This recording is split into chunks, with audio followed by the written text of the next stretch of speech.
और बगल में एक टमटा मैडम थी, उनके घर में हुई थी, उनका मर्डर भी हो चुका था, उनको मार भी गए थे चोर। बहुत बड़ी तगड़ी डकैती हुई थी। दूसरा, यहाँ पे किसी प्रकार का कोई घर, ईटा, सीमेंट, सरिया कुछ भी लगाने नहीं दे रहे हैं। ना ही सरकारी प्रोजेक्ट को लगाने दे रहे हैं, ना ही प्राइवेट प्रोजेक्ट लगाने दे रहे हैं, ना ही किसी का घर बनने दे रहे हैं। लेकिन ये कहते हैं कि आप 1930 के प्रमाण लेके आइए। भाई उस टाइम पर झोपड़ियाँ हुआ करती थी, हाथी वगैरह आते थे, सब तोड़ जाते थे, बर्बाद हो जाती थी, आग लग जाती थी, कई सारी दिक्कतें थी। एक भागजाले को ही नोटिस दिया जाना ये सही नहीं लग रहा है। नमस्कार, आप देख रहे हैं न्यूज़ 31 और मैं हूं आपके साथ भावना। इस वक्त हम हल्द्वानी के गोलापार बागजाला में मौजूद है। जैसे कि जो बागजाला के लोग हैं उनको वन विभाग द्वारा लगातार नोटिस भेजा जा रहा है कि उनको अपनी ज़मीन खाली करनी पड़ेगी। तो इसी सिलसिले में आज हम मौजूद हैं जो यहाँ के पूर्व प्रधान यशपाल आर्या जी, उनसे बात करते हैं और बाकी लोग अगर मिलते हैं उनसे भी बात करते हैं। पहले यशपाल आर्या जी जो पूर्व प्रधान है उनसे बात करते हैं कि क्या-क्या जो नोटिस है वो मिल रहा है और क्या-क्या उनकी माँगे हैं इसमें। तो चलिए उनसे बात करते हैं। नमस्कार सर। सर सबसे पहले अपना नाम बताइए। मेरा नाम यशपाल आर्य है, मैं पूर्व प्रधान हूँ ग्राम सभा दौलतुल्लाह पजाया बागजाना का। तो जैसे जो बागजाला के ग्रामीण हैं, इन सभी को नोटिस मिला है वन विभाग द्वारा, तो क्या आपको भी इसका नोटिस आया और यहाँ पे कितने लोग हैं जो प्रभावित हो रहे हैं? हमें लगभग 2019 में हमें नोटिस मिला था। और उसके बाद अभी जो 2024 में लगभग 250 लोगों को नोटिस मिला हुआ है, जिसमें दूसरी या तीसरी तारीख को कुछ लोगों ने पेपर जमा करे, फिर गोला पुल टूट गई थी, उसकी वजह से जमा नहीं करे। अब कुछ जमा कर रखे हैं काम। तो क्या ये नोटिस दोबारा आया है? जैसे अभी परसों क्या कहते हैं पंचायत भी आयोजित की है सभी ग्रामीणों द्वारा। ये सब में काफ़ी आक्रोश है कि बार-बार उन्हें नोटिस मिल रहा है, तो इसको लेकर क्या कहना चाहेंगे? नोटिस तो ऐसा है, ये तो गलत है दिया जाना, क्योंकि एक मात्र तराई पूर्वी जो केंद्रीय विभाग है हमारा, ये फॉरेस्ट का एक खाली भागजाला ही इसके अंदर नहीं आता। ऐसे कई सारे गांव हैं इनके अंदर जो वन भूमि में बैठे हुए लोग हैं। और हम लोग तो लगभग पिछले 100 वर्षों से बैठे हुए लोग हैं, जिसमें हमारे पास 1951 के हमारे चाचा लोगों के जो स्कूल के सर्टिफिकेट वगैरह हैं वो सब कुछ हमारे पास मौजूद हैं। उससे पहले भी हमारे पूर्वज यहाँ पर रहते थे। लेकिन एक भागजाले को ही नोटिस दिया जाना ये सही नहीं लग रहा है। इसलिए भी सही नहीं लग रहा है क्योंकि 80% के आसपास लगभग अनुसूचित जाति के लोग यहाँ पर निवास करते हैं। जबकि इतना बड़ा बिंदुखत्ता बसा हुआ है, खड़गपुर इत्यादि बसे हुए हैं, ग्वालापार के अन्य कई क्षेत्र हैं, तराई पूर्वी की खटीमा तक के कई सारे क्षेत्र फैले पड़े हैं। कहीं भी नोटिस जारी नहीं किया जा रहा है। मात्र एक बागजाला ही ऐसा गांव है जिसे नोटिस दिया जा रहा है। ये बात समझ में नहीं आ रही है। ये तो नोटिस देने का क्या कारण है कि यहाँ से जाने को कहा गया है या क्या कहा गया है नोटिस में? इसमें इन्होंने ये कहा है कि जो जो आपके मूल प्रमाण पत्र हैं उन प्रमाण पत्रों को लेकर के आइए। अब मूल प्रमाण पत्र पिछले जो 1978 में फॉरेस्ट ने हमें पट्टे दिए थे। 1978 से पहले 1965 में इन्होंने डिमार्केशन किया था अपनी फॉरेस्ट का। 1965 से पहले 1959 का ही नक्शा यहाँ हमारे पास पड़ा हुआ है, ये राज्य सरकार का, राजस्व विभाग का, जिसमें बागजाला दर्शाता है, स्पष्ट लिखा हुआ है बागजाला है। यदि ये बागजाला गांव नहीं होता तो 1959 में बागजाला क्यों लिखा जाता? इसके भी प्रमाण हमारे पास हैं।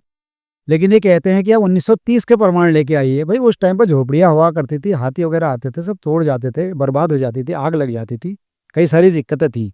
फिर भी 1951 तक के हम पेपर लेकर के आ गए। अब तो हमारी टॉप टू टेबल करनी चाहिए, एसडीएम लेवल से लेकर के सचिव तक का हमें बैठाना चाहिए। इन लोगों को बैठाने का कोई नाम ही नहीं हो रहा, कहीं से कहीं तक कोई सुनवाई नहीं हो रही है। हाँ, एक अजय भट्ट जी ने, हमारे सांसद महोदय ने, एक पत्र राजस्व विभाग के लिए लिखा है माननीय मुख्यमंत्री जी को। अभी तक उस पर भी कोई कार्रवाई नहीं हो पाई है। 2014-15 से और उससे पहले भी हमारे पूर्वज कार्रवाई के लिए कहते रहे हैं सरकार से। हर बार ये लिख के दे दिया जाता है राजस्व को तहसील द्वारा कि ये वन भूमि है, वन भूमि है। जबकि वास्तविकता अगर जांच करी जाए, जो पेपर हमारे साथ है, तहसील हमारे साथ बैठे, एसडीएम लेवल के व्यक्ति हमारे शिष्टमंडल के साथ बैठे, तो हमें लगता है कि कहीं ना कहीं पर कागजों में हमारी जीत होगी, फिर नोटिस की कोई ज़रूरत ही नहीं होगी।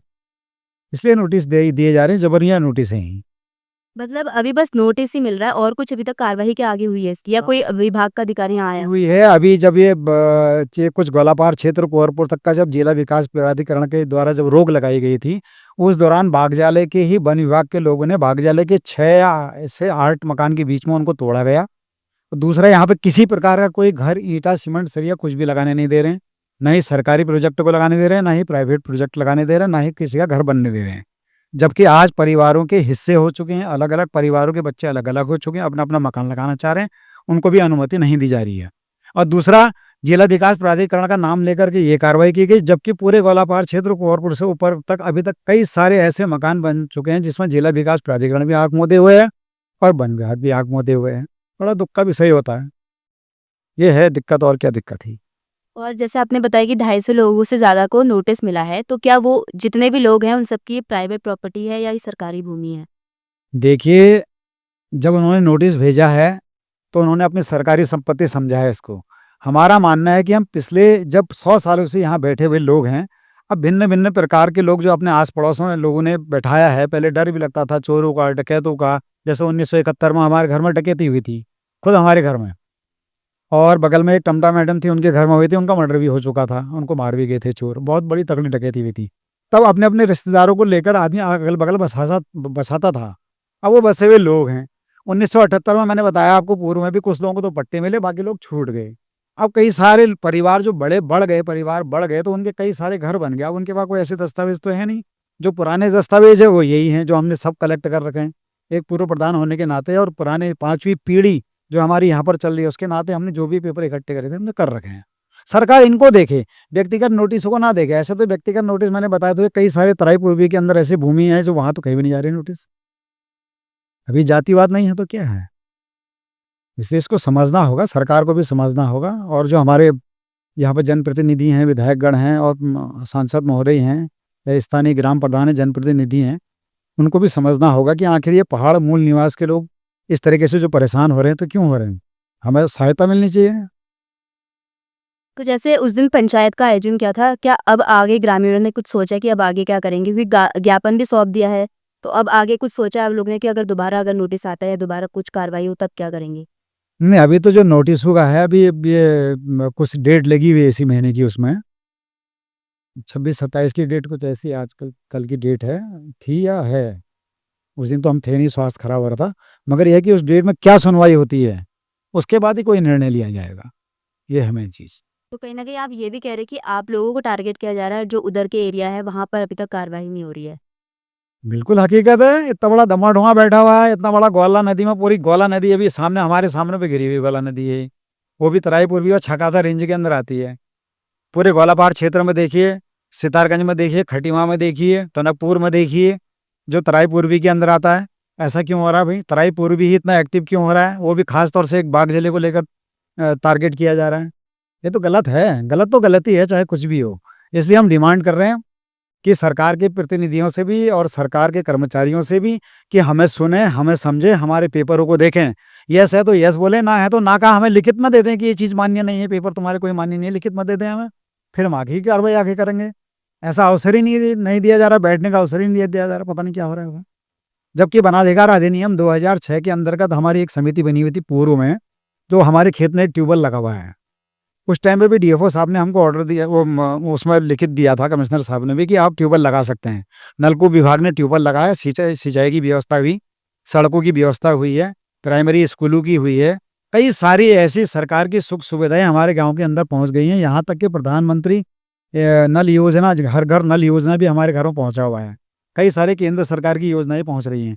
लेकिन इस बीच में 2019 के चुनाव के बाद पंचायत से एक तो हमारा हटा दिया गया, जबकि यहाँ पूर्व प्रधान मैं भी रहा हूँ बाग जलेगा, जिसको ये वन भूमि कहते हैं, पट्टाधारक, और हमारे पूर्व प्रधान काशीराम जी भी रहे, और उससे पहले उसके बाद हमारे गोपाल सिंह नेगी जी रहे, फिर रेखा नगरकोटी जी रही, अब त्रिलोक सिंह नौला जी और विनीता नौला जी हैं।